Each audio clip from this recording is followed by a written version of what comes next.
At the end of this media, you will be able to know the terminal's identification and polarity test of a transformer.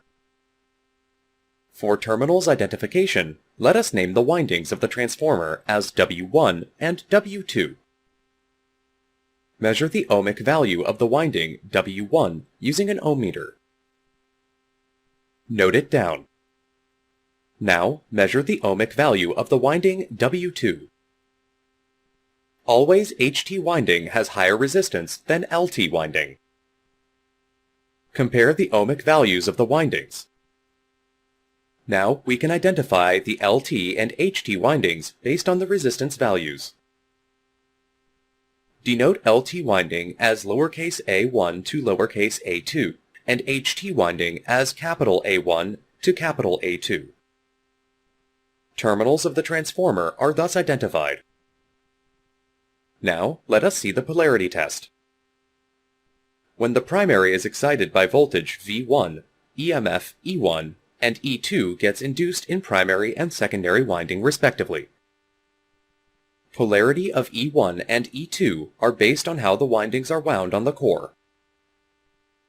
This is determined by the polarity test. Connections are made as shown in the image. Always is preferable to use a center zero meter for this test. When the switch S1 is closed, the pointer kicks in the positive direction and comes back to zero. Again, if you open the switch, the pointer kicks in negative direction and regains its original position.